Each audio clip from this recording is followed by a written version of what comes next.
Sevgili dostlarım hepinize merhaba. Bu yayınımızda sizlerle birlikte dolar kurunu inceleyeceğiz. Dolar kurundaki şokları hangi yönden gelebileceğiyle ilgili bir analiz olacak. Dolar yatırımı olan arkadaşların özellikle beni iyi dinlemelerinde fayda var diye düşünmekteyim. Döviz korumalı TL mevduat hesapları biliyorsunuz artık yavaş yavaş ödemeleri başladı. Şu an itibariyle TL mevduat hesaplarının hazineye 40 milyar dolarlık bir külfiyeti oluşmuş durumda sevgili dostlarım. Önümüzde 15-16 Mart'ta Fed'in faiz toplantısı var. Gene 17 Mart'ta da Türkiye Cumhuriyeti Merkez Bankası'nın açıklayacağı faiz kararları mevcut. Merkez Bankası'nın 17 Mart'ta nasıl bir faiz kararı açıklayacağını şu an itibariyle hiçbirimiz bilmiyoruz. Fakat biliyorsunuz Sayın Erdoğan'ın dolarla ilgili yapmış olduğu açıklamalarda NASA değinmesi, faiz üzerinde yani Allah'ın kesin emirleri faize karşıdır şeklindeki açıklamaları ve faize olan karşı tutumunu da hepimiz biliyoruz. Bunu basından hepimiz takip ediyoruz sevgili dostlarım. Evet, bütün bunların neticesinde Avrupa Merkez Bankası da faiz arttırmayarak faizlerini sabit tuttu. Şu an itibariyle İngiltere Merkez Bankası faizlerini yükseltmiş durumda ve 15-16 Mart günü Fed'in yapacağı faiz kararlarında beklentide 0,25 ile 0,50 bas puan arasında Fed'in enflasyonu kontrol altına alabilmek için faiz arttırma yöntemine gitmesi düşünceleri. Fed'in bizden önce toplantısında Powell'ın yapacağı açıklamalar sırasında faizleri arttırması ve faiz beklentisiyle birlikte bizler haftaya dolar TL kurunda nasıl başlayabiliriz ve dolar kuru şoklara dayanabilir mi veya Merkez Bankası bunları engelleyebilmek için neler yapabilir? Evet, gıda fiyatlarına, enerji fiyatlarına, motorin fiyatlarına baktığımız zaman hepsinin alıp başını gittiğini, dolar kurunun sabit kalsa bile ithalatın önüne geçilemediği hep birlikte takibimizde olan önemli konular arasında. Gene cari açıktaki dengesizlik ve bu kadar kura baskı yapmamız bile cari açığı engelleyemedi ve cari açık gene vermeye devam ediyoruz sevgili dostlarım. Cari açık kuru tuttuğumuz müddetçe dengelemek pek de kolay gözükmemekte. Çünkü ithal malların yurt içinde pahalanması ve bunun neticesinde de ithal ürünlere talebin azalması, yani kurun serbest bırakılarak kademeli bir şekilde dengelenme yönüne gidilmesi ekonomik olarak kabul edilebilir bir durum ihracatı azaltmak için. Fakat kuru belli bir sabit fiyat aralığında tutarsanız dengesizlikler yüzünden ithal mallarla yerli mallar arasındaki fark fazla değişmeyeceği için talep genellikle ülkemizde ithal mallara oluyor. İthal mallara talep oldukça da maalesef ki cari açık günden güne büyümeye devam ediyor sevgili dostlarım. Bizler dolar TL kuruna baktığımız zaman dolar TL kurunda bu hafta itibariyle 14.79 seviyesi üzerinde bir haftalık kapanış dolar TL kurunda yaşadık. 14.73 bizim için bu hafta takipte kalmamız gereken önemli bir direnç seviyesiydi ve bu direnç bu hafta itibariyle dolar TL kurunda yukarı yönlü kırıldı. Artık bizler için 14.73 bölgesi önemli bir destek olarak takip etmemiz gereken alan olarak gözüküyor ve bu seviyenin üzerinde dolar TL'nin kalması bizler için gene dolar TL'nin kısada gördüğü 15.04 bölgesi aralığındaki bir bölgeyi işaret ediyor.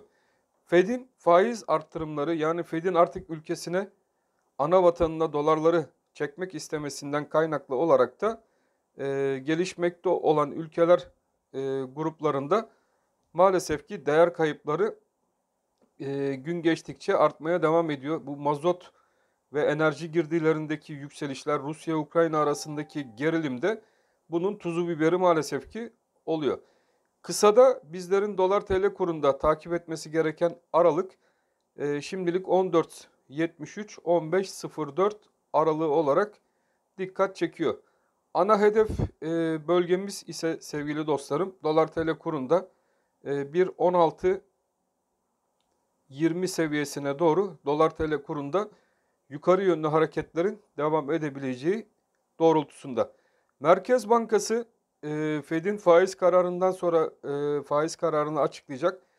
Dolar TL kurunda sert yukarı yönlü hareketler bu 16-20 civarına doğru hareketlerini devam ettirir ise Merkez Bankası faiz kararını alabilir. Bu dolar TL kurunu tutabilmek için faiz arttırımına gidebilir. Merkez Bankası da bizler gibi arkadaşlar dolar TL kurunu izleyecektir diye düşünmekteyim. Buradaki hareketlerin bir dolar şoku şeklinde kontrol altına alınabilmesi için de bu şoklar gelmeye başlar ise Merkez Bankası o zaman radikal bir karar alıp faiz arttırımına gidebilir. Fakat benim düşüncem Merkez Bankası dolar kurlarını Fed'in faiz kararından sonra bir stabil şekilde tutabilirse ayın 17 Mart'taki kararında da Merkez Bankası faizleri tekrardan sabit bırakacağı yönündedir. Bunda Avrupa Merkez Bankası büyük bir ihtimalle de örnek alınacaktır diye düşünmekteyim. Bakalım şu an itibariyle hiçbirimiz Merkez Bankası'nın nasıl bir karar alacağı yönündeki beklentiyi bilmiyoruz. Fakat hükümet tarafının açıklamaları Sayın Nebati'nin yapmış olduğu açıklamalardan da biliyorsunuz ki hükümet kanadı faiz artışına karşı. Bundan yola çıkaraktan Mart ayı içerisinde bir faiz artışı gelmeyebileceğini düşünüyoruz. Bütün tahminimiz de bu yönde. Dolar TL kuru arkadaşlar benim düşünceme göre ilk etapta 16-20 seviyesine doğru yukarı yönlü hareketlerine devam edecektir. Ve bu seviye dolar TL kurunda bir düzeltme seviyesi olarak da değerlendirilebilir. Tabi buranın yukarıya sert bir şekilde kırılmaması durumunda dolar TL kurunda ilk buradan bir düzeltme hareketi yaşanabileceğini düşünmekteyim. Yatırım tavsiyesi kesinlikle olmamak koşuluyla. O yüzden ben ilk etapta bu seviyeyi yakından sizlerle birlikte takipte kalacağım. Dolar TL kurunda bizim burada bir formasyonumuz var. Biliyorsunuz bu formasyonu sizlerle birlikte takip ediyoruz. Şuradaki formasyonumuzun da Dolar TL kurunda daha orta vadeli hedefi 17 lira 20 kuruş seviyesine tekabül etmekte. Ve buranın 13.90 üzerinde kırılmasıyla birlikte artık bizler Dolar TL kurunda asıl ana hedef bölgesi olan 17-20 TL civarını hedeflemiş durumdayız. Bu bizim uzun vadeli beklentimiz 17 lira 20 kuruş buradaki formasyonun çalışma hedefi. O yüzden Dolar TL kurunda uzun vadeli hedef bölgemizi 17 lira 20 kuruş seviyesine çekiyoruz. Orta vadeli hedef durumumuzu da 16-20 seviyesine çekmiş durumdayız. Şuradaki 16-20 bizler için orta vade hedefimiz ve bunun da gene kısa vadede Dolar TL kurunda 15.04 bölgesi de bu hafta itibariyle takip edeceğimiz kısadaki önemli direnç bölgemiz. Forex ve Viyop'ta işlem yapan arkadaşlarımız için 14.39 bizler için destek bölgemiz. Hemen şu destekleri belirtelim. 14.39 ilk destek bölgemiz. Onun altında 14.15 destek bölgemiz. Direnç seviyelerimiz de arkadaşlar kısada takip edeceğimiz 14.79 ve 15.04 bölgelerinden geçen dirençler olacak. Orta vade hedef bölgemiz dediğim gibi 16 şu an itibariyle 16-18 bölgesi. Uzun vadedeki formasyon hedefimiz de 17 lira 20 kuruş seviyelerine tekabül eden bölge olacaktır.